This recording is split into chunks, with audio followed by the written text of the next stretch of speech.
अस्सलाम वालेकुम। उम्मीद करती हूँ मेरे तमाम व्यूअर्स ईमान और सेहत की बेहतरीन हालतों में होंगे। आज हम सीखेंगे कि हमारी सेहत के लिए दालचीनी कितनी मुफीद और फ़ायदेमंद है। मगर उससे पहले जो व्यूअर्स मेरे चैनल पर नए आए हैं वो चैनल को लाइक, शेयर और सब्सक्राइब कर दें और घंटी के बटन को दबाना ना भूलें ताकि मेरी दिलचस्प वीडियोस का नोटिफिकेशन सबसे पहले आपको मिले। तो चले देखते हैं कि दालचीनी हमारी सेहत के लिए कितनी मुफीद है। दालचीनी न सिर्फ खाने का जायका बढ़ाने के लिए काम आती है बल्कि ये सेहत के लिए भी बहुत मुफीद और फ़ायदेमंद है। सेहत और ख़ूबसूरती दोनों ही चीज़ों के लिए दालचीनी का इस्तेमाल किया जाता है। अगर आपकी सेहत अच्छी होगी तो ज़ाहिर सी बात है आपकी खूबसूरती भी अच्छी होगी, आप देखने में भी अच्छे लगेंगे। दालचीनी में मौजूद कंपाउंड बहुत दवाओं की खुसूसियात से भरपूर होते हैं जो सेहत और ख़ूबसूरती दोनों के लिए मुफीद है।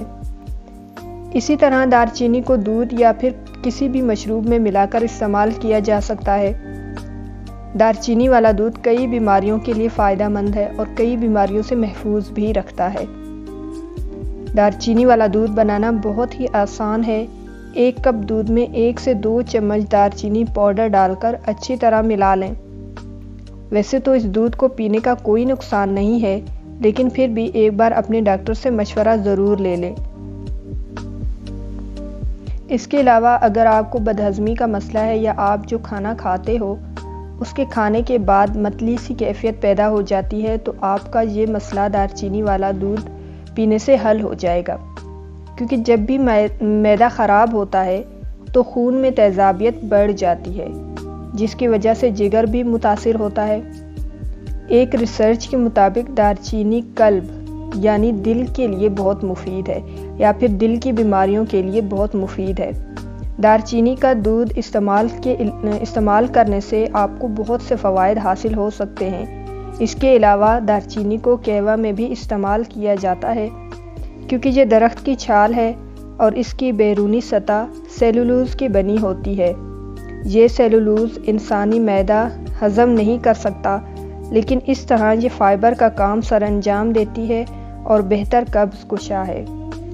चूँकि इस छाल यानी दालचीनी को ऐसे साबित नहीं खाया जा सकता मगर इसका कहवा मैदे में जाकर म्यूकस पैदा करता है जो कब्ज़ कुशा का काम सरअंजाम देती है। इसके अलावा ये मैदे में मौजूद सड़ी ग़िज़ा यानी फूड पॉइज़न को कम करने और निकालने में मददगार साबित होती है।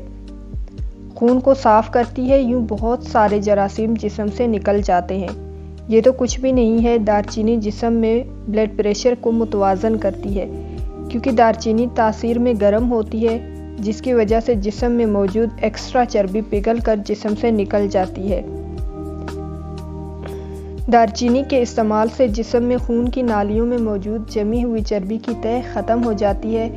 ये डाइटिंग करने वालों के लिए भी काफ़ी मुफीद है, मगर याद रहे ये तासीर में गर्म है तो इसकी ज़्यादा मिकदार इंसानी जिस्म को नुकसान भी पहुंचा सकती है। मतलब आप हफ्ते में 1 या 2 बार इसका इस्तेमाल कर सकते हैं। दालचीनी को एक मौसर एंटीबायोटिक भी कहते हैं मगर ये चंद बैक्टीरिया पर असरअंदाज नहीं होता। दालचीनी फफूंदी और जिल्द की कई बीमारियों के लिए मौसर है। आप पाउडर की सूरत में दालचीनी का इस्तेमाल कर सकते हैं, लेकिन इस सूरत में ये ज़्यादातर कब्ज़ कुशा का काम करती है। कहवा की सूरत में ये ज़्यादा मौसर है। अलबत्ता इसमें खालिस शहद भी मिलाया जाए तो ये खून साफ़ करने का काम ज़्यादा बेहतर तौर पर सरअंजाम देती है। इसके अलावा शहद और सफ़ेद शक्कर के बग़ैर इस्तेमाल कर सकते हैं वो लोग जो ज़ियाबतीस यानी शुगर के पेशेंट हैं, मरीज़ हैं, तो ये उनके लिए मुफीद है।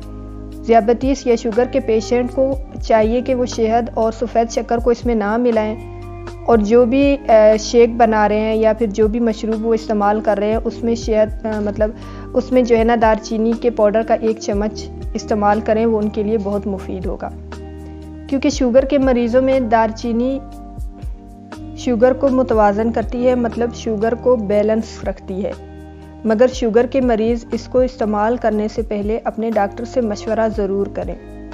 इसके अलावा दालचीनी जोड़ों के दर्द, दिल और दिमाग को तक़वियत फराहम करती है और वो लोग जिनकी याददाश्त कमज़ोर है वो भी दालचीनी का इस्तेमाल कर सकते हैं। दमा, खांसी, टाइफाइड, हैज़ा और असाबी बीमारियों के लिए भी दालचीनी काफ़ी मौसर है। यहाँ पर एक बात मेंशन करती चलूँ कि जो ख़वातीन प्रेग्नेंट हैं वो इससे परहेज़ करें या फिर अपने डॉक्टर से मशवरा करने के बाद ही इस्तेमाल करें।